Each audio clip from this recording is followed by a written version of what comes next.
Mercedes have provided an update after Lewis Hamilton revealed his concerns after the Belgian Grand Prix. Mercedes insist the bouncing experience by Lewis Hamilton at the Belgian Grand Prix was not caused by their latest car upgrades. Hamilton raised concerns after the race on Sunday in which he finished fourth. Mercedes suffered with porpoising throughout the first half of the 2022 season. The issue had seemingly been resolved completely this year until last weekend. Hamilton claimed we're back to the bouncing like we had last year after the race. Mercedes had made upgrades to their W14 car heading into Spa. Team principal Toto Wolff insisted an investigation would occur to look for the cause of the bouncing and whether the upgrades were to blame. He said, "You're bouncing on the straight, you overheat the tires on the braking, so that is a vicious circle and was the main limiting factor this weekend. We've got to analyze it. There's so much hard work that's been going on in the upgrade, the aero guys and operations to deliver that upgrade. The flaw could have been a reason why we've been bouncing." However, concerns have been eased by Mercedes Chief Technical Officer Mike Elliott.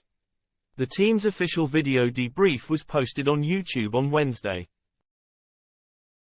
Elliott said the bouncing was partly due to the surface at Spa and that drivers experienced more at the circuit last year than anywhere else. He said, "We definitely had an amount of bouncing this weekend. Both drivers were telling us that and we could see it in the data.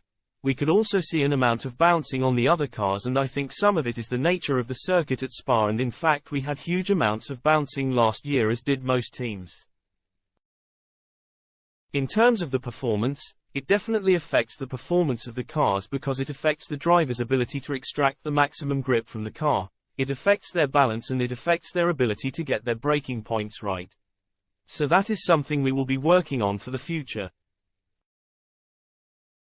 The question we need to ask ourselves is, how much of it is just the circuit we were at in Spa and how much is to be found in setup? Because, obviously, it was a wet race weekend, a weekend where we had no dry running up until the point we were actually racing. We will also take a really good look at the upgrade kit and make sure that we've not introduced bouncing with that, but, at the moment, our belief is it is probably a result of setup or the circuit itself.